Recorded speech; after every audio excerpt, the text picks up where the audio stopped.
भारत में स्वतंत्रता प्राप्ति के बाद शैक्षिक सुधारों की आवश्यकता अनुभव की गई। हम सब जानते हैं कि स्वतंत्रता से पहले भी बहुत सारे आयोग ब्रिटिश काल में बने, उनकी अपनी अनुशंसाएं आईं, लेकिन उन सबका उद्देश्य ब्रिटिश सरकार की मंशा के अनुरूप देश के नागरिकों को तैयार करना था।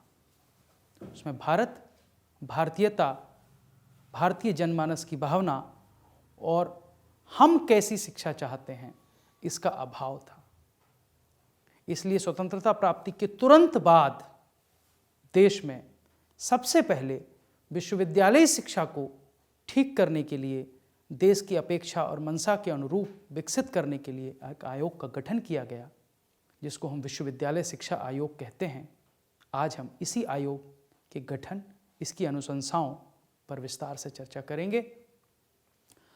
लोगों की आवश्यकताओं और अपेक्षाओं को ध्यान में रखते हुए और शिक्षा व्यवस्था को फिर से राष्ट्रोन्मुख बनाने के लिए भारत सरकार ने 1948-49 में एक आयोग बनाया, जिसको विश्वविद्यालय शिक्षा आयोग कहते हैं। आयोग का गठन 1948 में किया गया और इसकी रिपोर्ट 1949 में आई। और इस आयोग की अध्यक्षता उस समय के एक प्रतिष्ठित विद्वान और बनारस हिंदू विश्वविद्यालय के पूर्व कुलपति आचार्य डॉक्टर सर्वपल्ली राधाकृष्णन को दी गई, जो बाद में भारत के द्वितीय राष्ट्रपति भी बने। डॉक्टर राधाकृष्णन भारतीय दर्शन के प्रकांड विद्वान माने जाते थे, विश्वविद्यालय व्यवस्था में रह चुके थे, काशी हिंदू विश्वविद्यालय के कुलपति रहे थे, तो वे विश्वविद्यालयों को समझते थे। अंग्रेजी काल में जिस तरह के विश्वविद्यालय चल रहे थे और उनकी क्या व्यवस्था थी, उसको भी वे समझते थे। इसलिए उनको ये जिम्मेदारी दी गई कि वो भारत में विश्वविद्यालय शिक्षा में सुधार पर अपनी रिपोर्ट दें, उनके विस्तार के लिए अपने सुझाव दें, और इसके साथ कुछ और सदस्य उनको दिए गए, जिससे कि देश की वर्तमान और भविष्य की आवश्यकताओं के अनुरूप युवाओं को तैयार किया जा सके। 4 नवंबर 1948 को इस आयोग का गठन हुआ और इस आयोग ने 25 अगस्त 1949 को अपनी रिपोर्ट भारत सरकार को सौंपी। कुछ मूलभूत जांच के बिंदुओं को लेकर यह आयोग बना।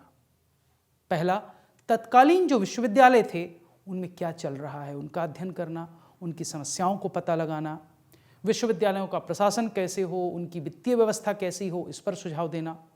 देश में उच्च शिक्षा के लक्ष्य क्या होने चाहिए, देश में उच्च शिक्षा कैसी होनी चाहिए, इस पर अपनी राय देना। और उच्च शिक्षा में शिक्षण की गुणवत्ता को सुधारा जाए, इसके स्तर को बेहतर बनाया जाए, इस पर अपने सुझाव देना। साथ ही विद्यार्थियों के कल्याण के लिए क्या योजनाएं होनी चाहिए। जो अनुशासनहीनता की समस्या कई विद्यार्थियों में देखी जाती है, खासतौर पर विश्वविद्यालयों में उस समय, उसका क्या समाधान हो सकता है। उच्च शिक्षा में जो शिक्षक आएंगे उनकी नियुक्ति कैसे हो, उनका वेतनमान क्या हो, उनकी सेवा शर्तें क्या हो, क्योंकि अब देश स्वतंत्र हो चुका था। ब्रिटिश काल में ब्रिटिश सरकार की मंशा के अनुरूप ये सारे नियम बने थे, लेकिन भारत में भारत सरकार की मंशा के अनुरूप ये सारी चीज़ें बननी थी। विश्वविद्यालय शिक्षा के माध्यम क्या होना चाहिए, उसकी अवधि कितनी होनी चाहिए, उसका पाठ्यक्रम कौन बनाएगा, कैसे बनाएगा, क्या होगा। हर एक आयाम पर, विश्वविद्यालय शिक्षा से जुड़े लगभग प्रत्येक आयाम पर इस आयोग को कहा गया कि वे जांच करें, अपनी अनुशंसाएं दें और ये बताएं कि देश में भविष्य की उच्च शिक्षा कैसी होगी। यदि हम उस पूरी रिपोर्ट को देखें तो उस जो विश्वविद्यालय शिक्षा आयोग का प्रतिवेदन या रिपोर्ट 1949 में आई, उसमें अलग अलग क्षेत्रों में विभिन्न प्रकार की अनुशंसाएं की गई। जैसे विश्वविद्यालय शिक्षा के उद्देश्य क्या होने चाहिए, वहाँ अध्ययन के पाठ्यक्रम कौन से होने चाहिए, वहाँ शिक्षण का माध्यम क्या होना चाहिए, शिक्षण के स्तर क्या होने चाहिए, शिक्षकों की सेवा की क्या शर्तें होनी चाहिए, अनुसंधान को कैसे बढ़ावा दिया जा सकता है, और भी उच्च शिक्षा से जुड़े जो पहलू थे, इन सभी पर इस आयोग ने अपने प्रतिवेदन में विस्तार से विचार रखा। बात करते हैं उच्च शिक्षा के उद्देश्यों की। भारत में सदैव से यह माना गया कि जो योग्यता है वो व्यक्ति में जन्मजात होती है। विवेकानंद ने कहा है, शिक्षा मनुष्य में अंतर्निहित पूर्णता की अभिव्यक्ति का माध्यम है। यहां पूर्णता अंतर्निहित होती है, तो वह जो जन्मजात योग्यता है, ज्ञान को ऐसे विकसित किया जाए कि व्यक्ति की जीवन जीने की उस जन्मजात योग्यता को जागृत किया जा सके।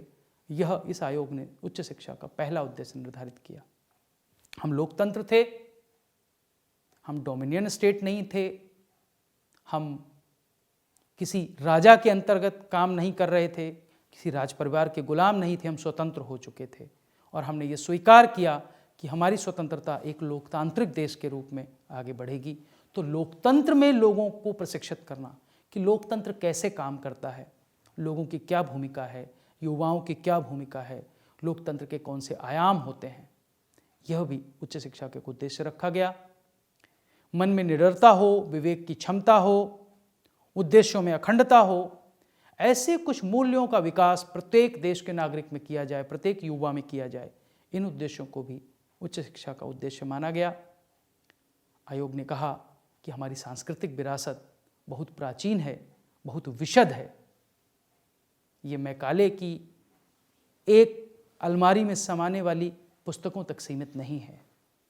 भारत की विशाल सांस्कृतिक परंपरा, इसकी विविधता, इससे विद्यार्थियों को परिचित कराया जाए, यह भी इस आयोग ने कहा देश में उच्च शिक्षा का एक उद्देश्य होना चाहिए। साथ ही व्यावसायिक और वृत्तिक प्रशिक्षण प्रदान करना, क्योंकि हमें युवा को खड़ा करना है, अपने पैर पर खड़ा करना है, उसको स्वावलंबी बनाना है। तो उसको स्वावलंबन के लिए व्यावसायिक शिक्षा और वृत्तिक प्रशिक्षण, प्रोफेशनल ट्रेनिंग, ये दिए जाएं, इसकी बात भी इस आयोग में की गई। विश्वविद्यालय शिक्षा आयोग की बहुत सारी संस्तुतियां थीं।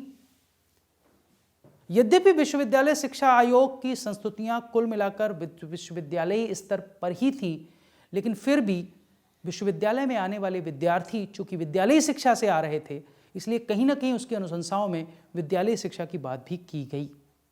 जैसे उसमें कहा गया कि विश्वविद्यालय के पाठ्यक्रमों में जो बच्चे प्रवेश लेंगे उनके मानक इंटरमीडिएट परीक्षा के अनुरूप होने चाहिए। अर्थात स्कूल या इंटरमीडिएट कॉलेज में 12 साल की पढ़ाई करने के बाद ही विद्यार्थी को विश्वविद्यालय का अंग होना चाहिए। इस आयोग का निश्चित तौर पर मानना था कि विद्यालय शिक्षा में जो 10 से 12 वर्षों की शिक्षा विद्यार्थी प्राप्त करते हैं, उसके बाद प्रयास हो कि वो व्यावसायिक संस्थानों में जाएं।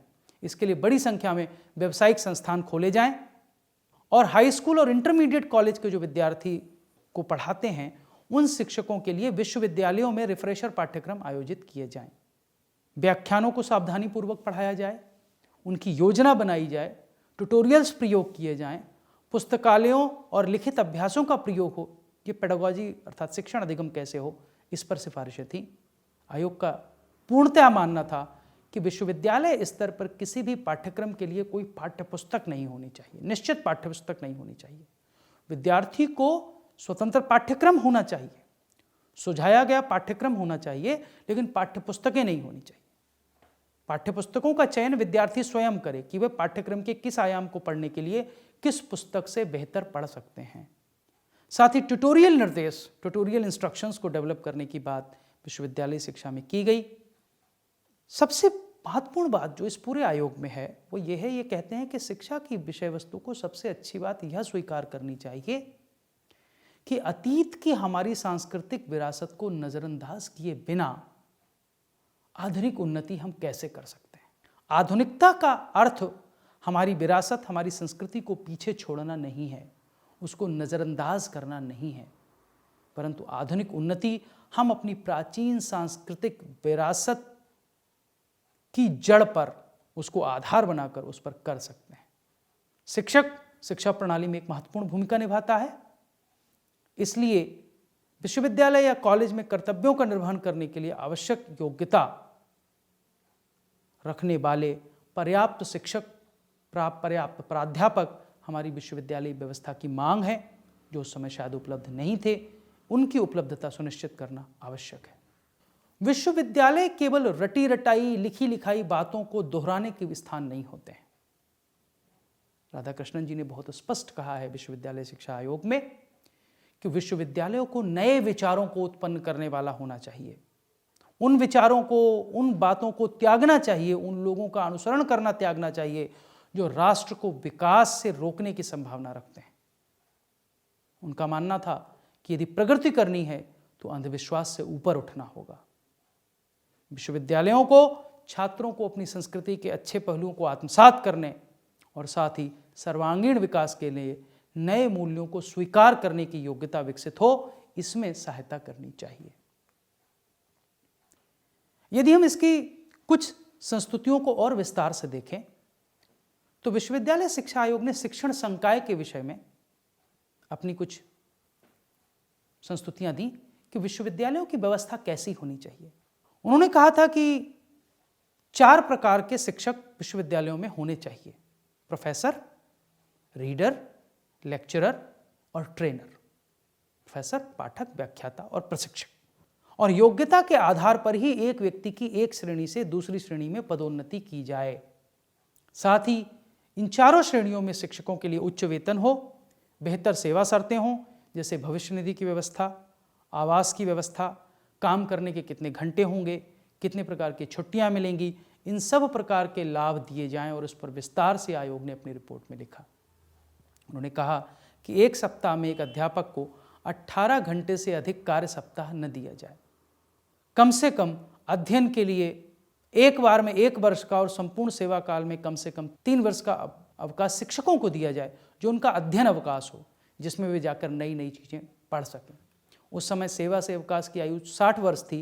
विश्वविद्यालय शिक्षा आयोग ने कहा इसको 64 वर्ष किया जाए। जहाँ तक लेवल ऑफ टीचिंग की बात है, उनका मानना था कि विश्वविद्यालय भीड़ के लिए नहीं है, इसलिए एक विश्वविद्यालय को 3000 से अधिक विद्यार्थी और एक महाविद्यालय को 15,000 से अधिक विद्यार्थियों की संख्या नहीं होनी चाहिए। विश्वविद्यालयों और महाविद्यालयों में उन्हीं विद्यार्थियों को प्रवेश देना चाहिए जो 12 वर्ष की विद्यालयी शिक्षा प्राप्त कर चुके हों। साल में कम से कम 180 कार्य दिवस हों, जिसमें परीक्षा के दिन सम्मिलित ना हो। अध्ययन के लिए किसी भी पाठ्यक्रम के लिए कोई पाठ्यपुस्तक निर्धारित न की जाए। और यदि विश्वविद्यालयों या महाविद्यालयों की संख्या कम है और विद्यार्थी अधिक हैं, तो सायंकालीन कक्षाओं का प्रारंभ किया जा सकता है। आप आज भी देख सकते हैं कि दिल्ली विश्वविद्यालय और कई अन्य विश्वविद्यालयों से संबंधित जो संस्थान हैं, वहाँ सायंकालीन संस्थान भी चलते हैं, इवनिंग कॉलेजेस भी चलते हैं। परीक्षाओं के स्तर को ऊंचा उठाने के लिए प्रथम, द्वितीय और तृतीय श्रेणी के न्यूनतम प्राप्तांकों को 70, 55 और 40 किया जाना चाहिए। विश्वविद्यालय के प्रशासन और वित्त संबंधित सुझावों में विश्वविद्यालय शिक्षा आयोग ने कहा उच्च शिक्षा को समवर्ती सूची का विषय बनाया जाना चाहिए। हमारे संविधान में जब सूचियां बन रही थीं, राज्य सूची, समवर्ती सूची और केंद्र सूची, तब उन्होंने कहा इसको समवर्ती सूची में रखा जाना चाहिए और उच्च शिक्षा केंद्र और राज्य सरकार दोनों की साझी जिम्मेदारी होनी चाहिए। हालांकि हम जानते हैं कि जब देश का संविधान बना तब शिक्षा राज्य सूची का विषय थी। 1976 में जब संविधान संशोधन हुआ तब शिक्षा समवर्ती सूची में रखी गई। शिक्षा से संबंधित नीतियां बनाने का काम केंद्र सरकार करेगी और उनको लागू करने का काम राज्य सरकारें करेंगी, ऐसा विश्वविद्यालय शिक्षा आयोग की संस्तुतियों में लिखा है। साथ ही देश के सभी विश्वविद्यालयों में एकरूपता आए, महाविद्यालयों और विश्वविद्यालयों में समान प्रकार से अनुदान प्रदान किए जाएं, वहाँ के पाठ्यक्रमों में कुछ समानता लाई जा सके। इन सबको ध्यान में रखते हुए विश्वविद्यालय शिक्षा आयोग का कहना था कि एक विश्वविद्यालय अनुदान आयोग की स्थापना की जानी चाहिए। बाद में ये अनुदान आयोग स्थापित हुआ और आज तक काम कर रहा है। लेकिन विश्वविद्यालय अनुदान आयोग का मूल कार्य वित्त था, वित्तीय व्यवस्था का समान वितरण। विश्वविद्यालय शिक्षा की संरचना और संगठन कैसी हो, उसके लिए भी यहाँ सुझाव दिया गया कि उच्च शिक्षा को 3 स्तरों पर आयोजित किया जाए। स्नातक शिक्षा कम से कम 3 वर्ष की हो, स्नातकोत्तर शिक्षा 2 वर्ष की हो और शोध न्यूनतम 2 वर्ष का होना चाहिए। उच्च शिक्षा को हम 3 श्रेणियों में बांट सकते हैं: कला संकाय, विज्ञान संकाय, व्यावसायिक और तकनीकी शिक्षा। कला, विज्ञान, व्यावसायिक और तकनीकी विषयों के लिए विश्वविद्यालयों में अलग अलग विभाग खोले जाएं और साथ ही ये भी कहा गया कि कृषि, वाणिज्य, इंजीनियरिंग, प्रौद्योगिकी, चिकित्सा और शिक्षक प्रशिक्षण के लिए स्वतंत्र कॉलेजों की स्थापना की जाए। अर्थात सामान्य विश्वविद्यालयों में तो विभाग खोले ही जाएं, लेकिन चूंकि ये विशिष्ट विषय हैं, कृषि है, वाणिज्य है, इंजीनियरिंग है, प्रौद्योगिकी है, चिकित्सा है, शिक्षक प्रशिक्षण है, तो इनके लिए संकाय से संबंधित विशिष्ट कॉलेज, स्वतंत्र संबद्ध संस्थान खड़े किए जाएं। पुस्तकालयों में सुधार के लिए भी सुझाव दिए गए। कहा कि यदि विद्यार्थी को हम पाठ्यक्रम तो देंगे परंतु पाठ्यपुस्तकें निश्चित नहीं करेंगे तो विद्यार्थी कहाँ से पढ़ेंगे? वे विश्वविद्यालयों के पुस्तकालयों में जाएंगे। तो पुस्तकालयों का बेहतर होना जरूरी है। इसके लिए बड़े वार्षिक अनुदान, खुले उपयोग की प्रणाली, पुस्तकालयों के जो वर्किंग आवर्स हैं, काम के घंटे, वो लंबे होने चाहिए, उनका संगठन और वहाँ अच्छे से प्रशिक्षित कर्मचारी, खासतौर पर जो संदर्भ सहायक होते हैं, उनकी नियुक्ति की जाए। व्यावसायिक शिक्षा को विश्वविद्यालय शिक्षा आयोग में 6 भागों में बांटा गया: शिक्षक शिक्षा, कृषि शिक्षा, वाणिज्य शिक्षा, इंजीनियरिंग और तकनीकी की शिक्षा, चिकित्सा शिक्षा और कानूनी शिक्षा। और कहा गया कि इनके लिए भिन्न संस्थान स्थापित होने चाहिए।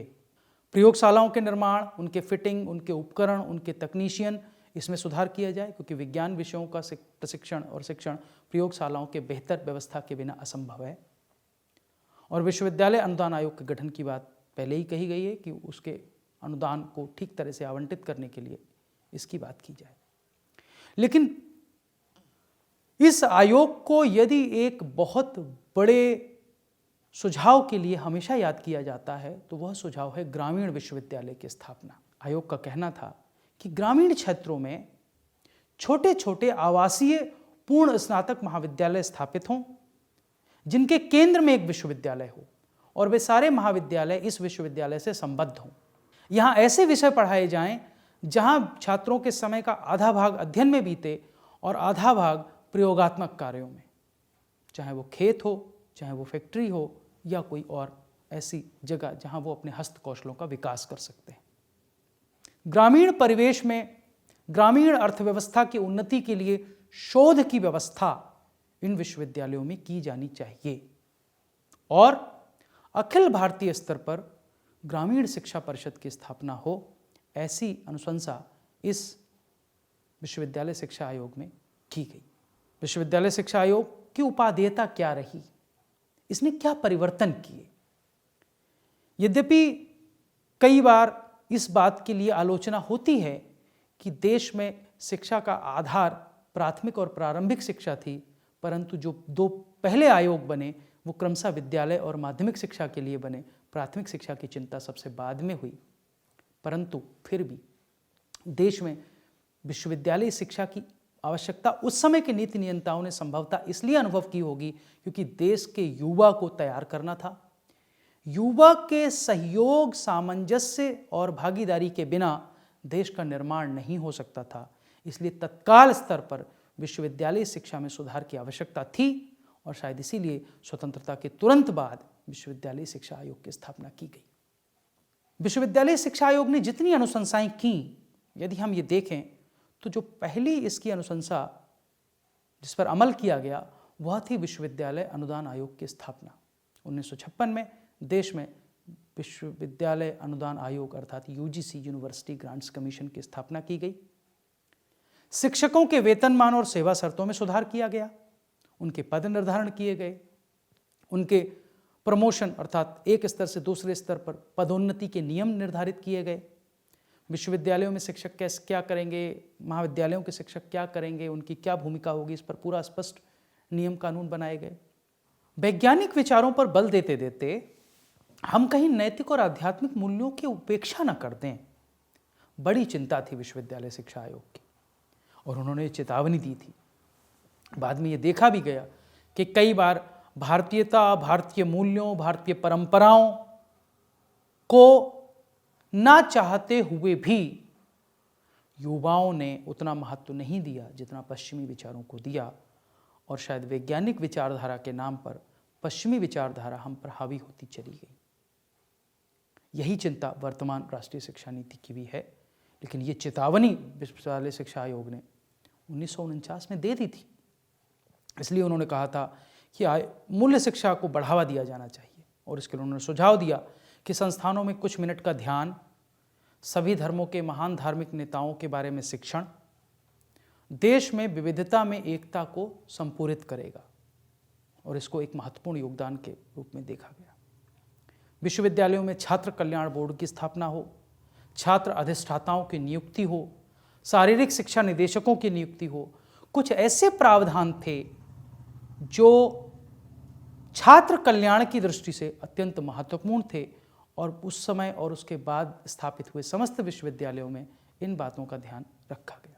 आज हम यदि विश्वविद्यालय शिक्षा आयोग की अनुशंसाओं का वर्तमान परिस्थितियों में मूल्यांकन करने का प्रयास करें तो हम ये कह सकते हैं कि तत्कालीन परिस्थितियों को ध्यान में रखते हुए विश्वविद्यालय शिक्षा आयोग की स्थापना एक महत्वपूर्ण कदम थी।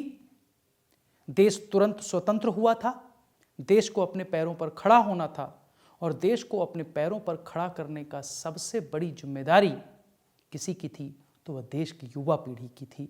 उन युवाओं को संस्कार युक्त, वैज्ञानिक विचारधारा युक्त अच्छी शिक्षा मिले, वे अपने पैरों पर खड़े हों, उनमें व्यावसायिक कौशलों का विकास हो, उनमें नैतिक मूल्यों का विकास हो।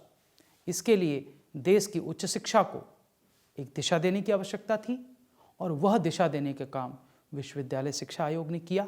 देश की विश्वविद्यालयी व्यवस्था को एक क्रम में लाने की जरूरत, एक व्यवस्था के अंतर्गत लाने की जरूरत, जो विश्वविद्यालय शिक्षा आयोग की चिंता थी, उसको किया गया और विश्वविद्यालय अनुदान आयोग की स्थापना हुई। कौन पढ़ाएगा, कैसे पढ़ाएगा, क्या पद होंगे, उनमें क्या क्रमबद्धता होगी, नियम, सेवा शर्तें, कानून, इन सब की व्यवस्था विश्वविद्यालय शिक्षा आयोग की चिंता थी और की गई। कुछ लक्ष्य शायद पूरे नहीं हो पाए, परंतु फिर भी विश्वविद्यालय शिक्षा आयोग का स्वतंत्र भारत की उच्च शिक्षा को दिशा देने में एक महत्वपूर्ण भूमिका रही है और इस भूमिका को हम सभी को स्वीकार करना चाहिए। जब हम आज की परिस्थितियों में भी विश्वविद्यालय शिक्षा आयोग का मूल्यांकन करें तो हमें ध्यान रखना चाहिए कि देश में उच्च शिक्षा को सही दिशा देने का सबसे पहले काम यदि किसी आयोग ने किया तो वह विश्वविद्यालय शिक्षा आयोग था और इसके लिए वह आयोग सदैव अपनी भूमिका निभाता रहेगा और हम सब उसके ऋणी रहेंगे। आप सभी ने मेरी बात को सुना, इसके लिए आप सभी का बहुत बहुत धन्यवाद।